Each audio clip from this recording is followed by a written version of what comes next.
A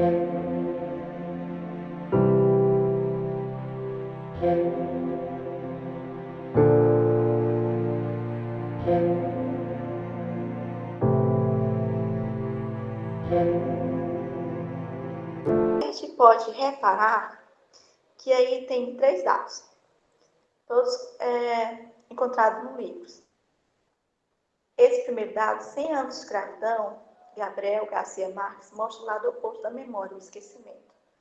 É um conto em que o personagem narra a história dele quando ele começa a perder a memória. Ele começa a perder a memória no ambiente de trabalho, né? E ele começa a botar nomes nos objetos para poder identificar.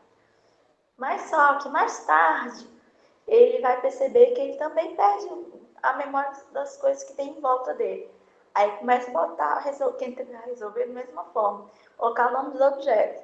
Mesa, cadeira, sofá, para ter que lembrar tudo direitinho. Mas o que vocês acham que aconteceria se ele esquecesse também o sentido da letra, da palavra? O que significaria essa palavra nesses objetos? Será que poderia afetar, que poderia acontecer com ele, né? Vocês imaginam o lugar dele? Então é isso que o texto quer dizer. Quando a gente não consegue mais resolver nossos problemas sozinhos, quando a gente precisa da ajuda dos outros, né? Que às vezes um problema nosso pode afetar a vida de uma pessoa, de outra pessoa, né? É isso que o texto quer falar. E vamos falar desse outros, vamos entrar em outro item agora, que é esse exame RM, ressonância magnética, do cérebro com Alzheimer. Alguém já ouviu falar sobre Alzheimer? É uma doença que causa perda da memória. Ocorre principalmente nos velhinhos, porque com o passar do tempo, a gente vai esquecendo porque o nosso cérebro fica desgastado. No livro tem uma imagem de um cérebro. Vocês podem ver que o cérebro normal, ele é maior do que o cérebro com Alzheimer. Porque o cérebro com Alzheimer, ele perde massa encefálica, cheio de espaço, quanto aqui bem juntinho, aqui fica enorme. Isso interrompe a conexão neural. E uma vez perdido essa conexão, não volta mais, não se recupera, que o neurônio, ele não tem essa capacidade de recuperar. Ruborizado, vou botar aqui a imagem vermelha. Ruborizado assim, vermelho, o cérebro com Alzheimer. É triste, né? É por isso que a gente tem que ajudar os outros. A gente tem que cuidar de uma pessoa que é assim. Porque a gente quer que alguém cuide da gente, né? Quando a gente precisa, né? É isso que se relaciona com o texto, né? Que o texto quer falar sobre justamente isso. O que acontece quando a gente não consegue mais resolver nossos próprios problemas, né? Outras pessoas podem ajudar a gente, né? E aqui vamos para o último ponto, que é do filme Blade Runner. Blade Runner é um filme muito antigo. Se vocês não assistiram, alguém da casa assistiu. Vocês podem pedir informação do seu avô, tio, qualquer pessoa, coleguinha, que vai falar sobre o filme. Esse filme, a personagem central é lá, porque as lembranças que ela tinha em sua mente não eram experiências dela reais. Eram experiências fabricadas, implantadas na cabeça dela. Porque ela era um robô criado para conviver com as pessoas como se fosse uma pessoa real, né? As lembranças dela, como ela não tinha nascido, as lembranças dela eram implantadas na cabeça dela, como se ela se sentir uma pessoa normal, né? Era isso que o filme fala. Aí tem uma revolução, essas coisas assim, né? Mas o que tem a ver esse filme Blade Runner com esses dois últimos itens que eu falei sobre o texto, Garcia, o exame de Alzheimer, o Alzheimer, quer dizer que às vezes a pessoa pode ajudar o outro, mas às vezes não precisa ser tão radical assim, que às vezes a gente não pensa na ética, o que isso pode influenciar na pessoa. A pessoa descobrir que não tem memória, que aquilo era tudo falso, o que vai ser para ela futuras? Isso é o grande dilema. Se ela não tem mais essa capacidade de saber quem é ela, como é que ela vai se orientar no futuro? O que ela vai ser daqui para diante? Né? É uma questão ética. É uma questão de conduta humana. A gente quer ajudar criando artefatos para melhorar a vida, desenvolver a vida melhor, plena, mas só que a gente tem que pensar um pouquinho. Será que isso mesmo vai ajudar mesmo as pessoas? Ou vai ter outro lado da moeda? Né? Qual o preço que a gente vai ter que pagar para isso? Então, é isso aí que relaciona esses três itens que conversam, né? Que tem o mesmo tema, que é a memória. O primeiro fala sobre esquecimento, como é que se dá o processo, né? Como ele consegue, com coisas simples, complexas, até se torna mais simples, até você precisar de ajuda de outro. O Alzheimer é uma pessoa que precisa realmente de ajuda de uma pessoa.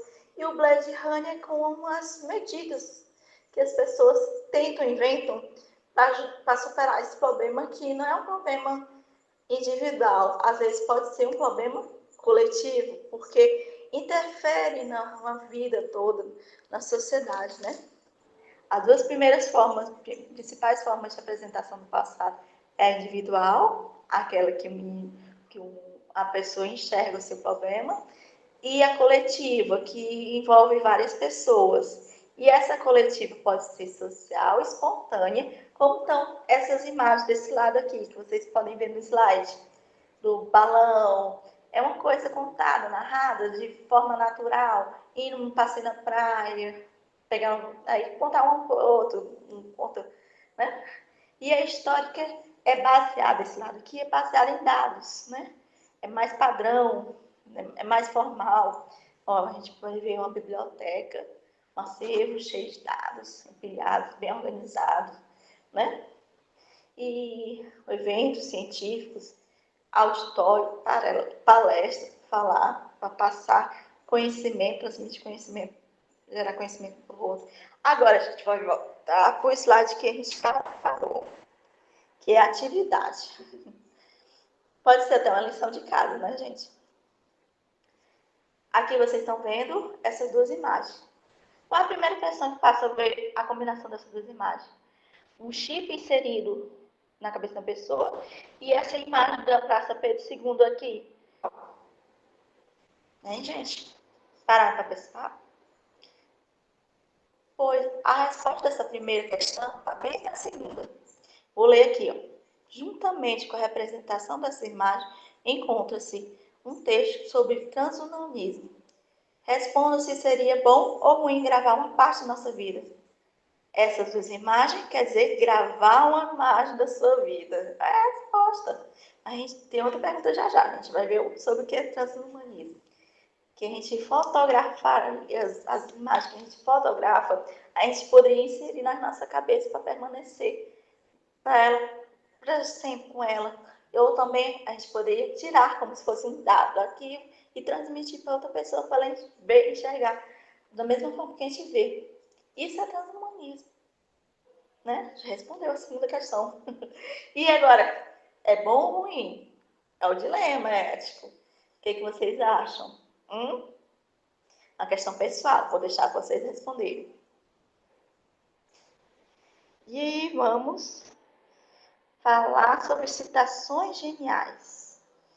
Citações geniais, eu fiquei só com a parte do memória individual, que foi representada por dois precursores, que foram Platão e Aristóteles, que representavam memória de forma diferente, cada um representava de forma diferente. Agora eu vou mudar bem aqui, como é o período clássico, mudar o fundo aqui. O que vocês acham? Grécia, Atenas, conhecimento, ração, o preço da sabedoria, né? Vamos lá, voltar para o nosso slide. Vamos ambientando aqui. A memória humana deixa marcas em nossa alma que podem ser comparadas com conhecimento inato, que a alma traz uma vida pregressa em uma esfera superior. Essa citação, o autor pegou na obra muito conhecida de Platão, que é chamada Tétris. Nela fala sobre comparar a alma com uma lâmina de cera, que com o passar do tempo, essa lâmina de cera vai perdendo as impressões, né? É assim como a memória, que às vezes a gente fica se apagando as memórias. E o Platão se utilizava de recursos, que são os mitos. A gente pode ver que ele escreveu esses mitos como forma de entreter as pessoas, de mostrar para elas o problema, porque naquele tempo, até hoje, as pessoas não gostam muito de conversar sobre o problema. Para que problema? Porque a gente tem que falar sobre o problema, né? Mas Platão fazia uma forma diversificada, que é uma forma que chamasse a atenção, que as pessoas gostavam, né? E tem o mito do Er. Vocês já ouviram falar sobre o mito do Er? O pastor Er foi levado ao reino dos mortos. Ele encontra as almas que possuem conhecimento verdadeiro. Fica sabendo de todas as almas que nascem em outras vidas, para se purificarem de seus erros passados, até não precisem mais voltar para a terra.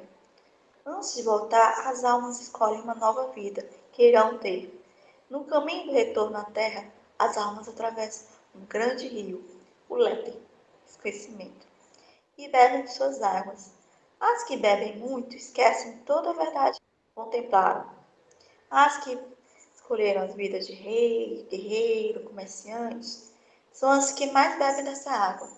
O que vocês, moral da história, o que vocês aprenderam com isso aí? Sobre o Mitué? Tem lá no livro. Vocês lembram da deusa Mimenes?